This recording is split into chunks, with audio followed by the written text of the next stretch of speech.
What's up, guys? It's Josh here, back with another Kansas City Chiefs related video, and today I wanted to discuss my biggest takeaways from Brett Veach's pre-draft press conference from today. Right now, I am recording this on Friday the 23rd, and we're less than a week away from the NFL draft, so Brett Veach had his press conference and answered some questions about kind of where the Chiefs are at heading into the draft, and I had some big takeaways that I wanted to talk about. So I listened to the entire press conference today, and I kind of wrote down some things I wanted to touch on in order. And the first thing that stood out to me is that Brett Veach said that corner and offensive line are both deep, particularly offensive tackle, are both deep in this year's draft.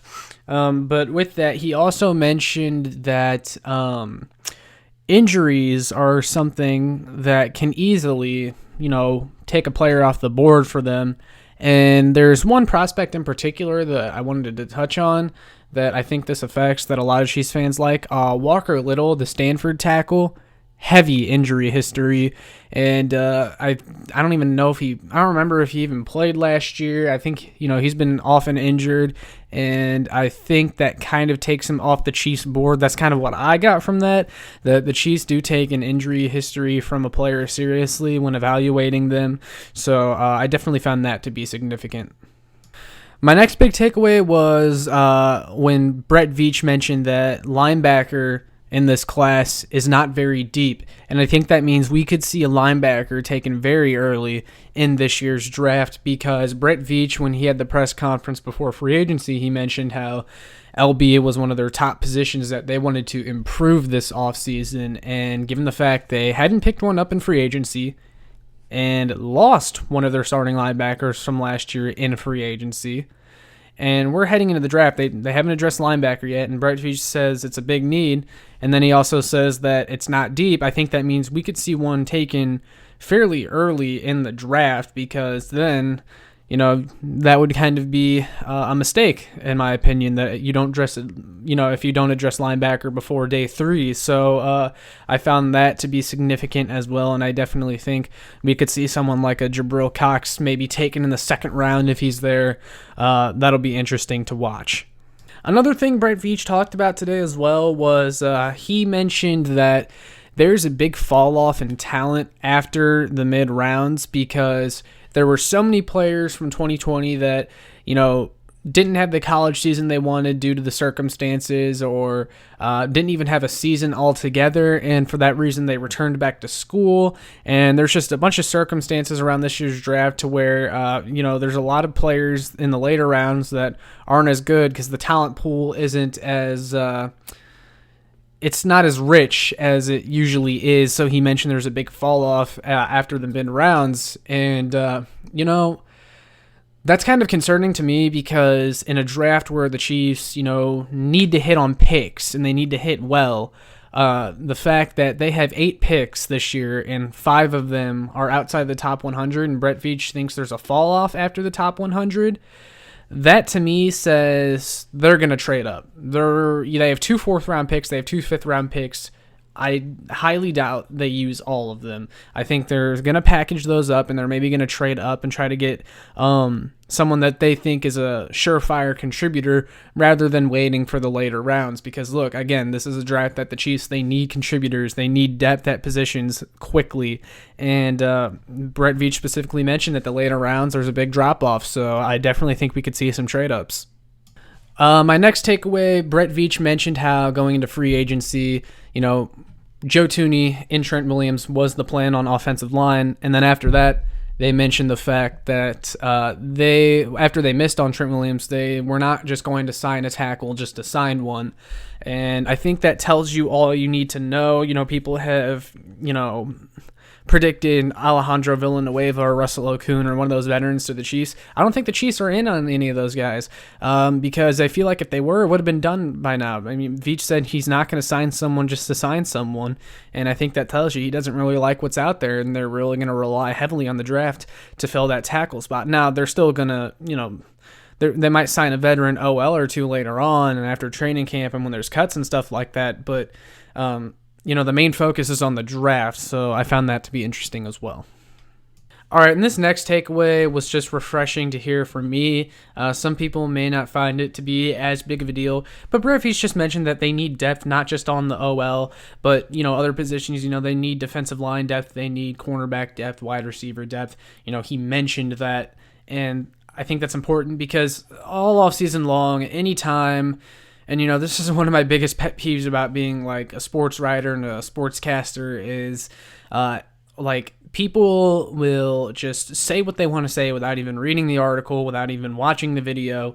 And so many times this offseason, I've made suggestions about, hey, the Chiefs should maybe look into this guy as a free agent, or, hey, what if the Chiefs draft this guy? And if they're not an offensive lineman, I had so many people in the comments that are like, no, the Chiefs need offensive line. It has to be O-line. Protect Patrick. It's like, okay, they can address both, and, Veach mentioned how, like, in 2019, the defensive line, they lost, like, 3 or 4 defensive linemen throughout the year, and that really hurt them, and that, attrition can hit fast, so it's important to remember that you need depth in places you don't even think you need it, because it can happen, at the snap of a finger.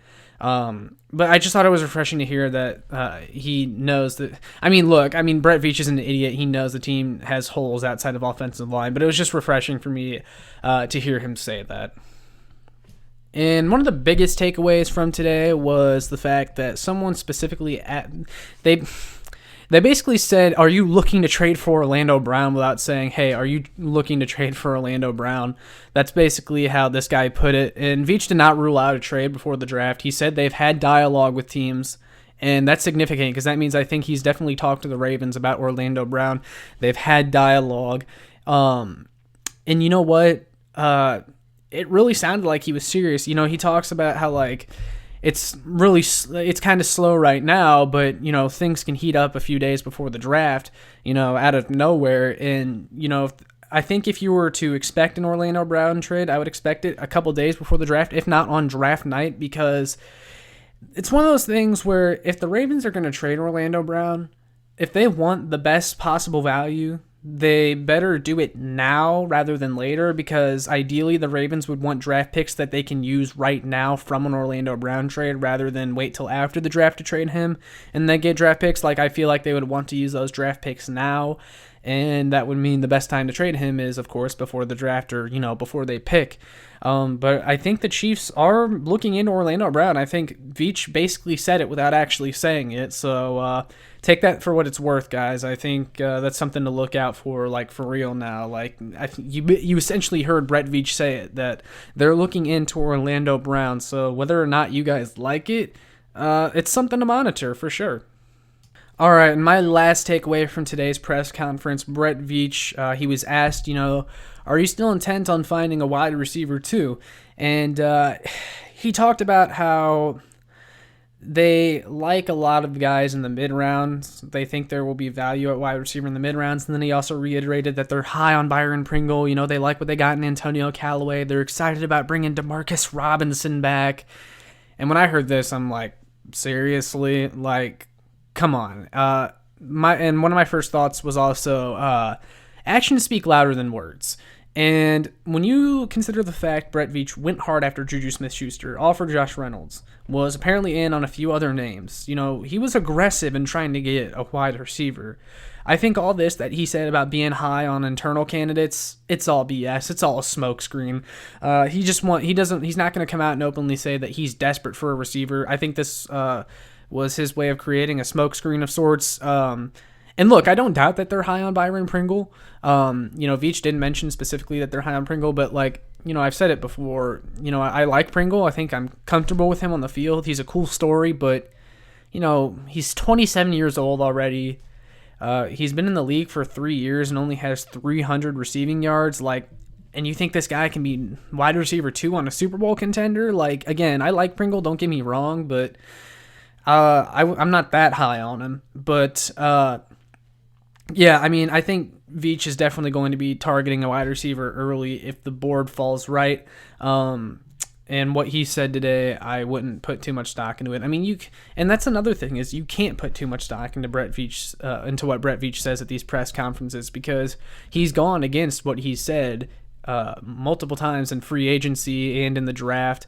Like I said, actions speak louder than words. And when you look at the way they targeted a wide receiver, I'm not sure I buy all this that much. And, there was that press conference before free agency. Veach said that they were optimistic that Mitchell Schwartz and Eric Fisher would be ready by week 1. And then he cut them a few days later. I wonder how much, how much stock he can put into all this stuff that he says, but that was one of my biggest takeaways was when he said that about the wide receiver group. I think he's very seriously looking to add like a big time talent to this wide receiver group.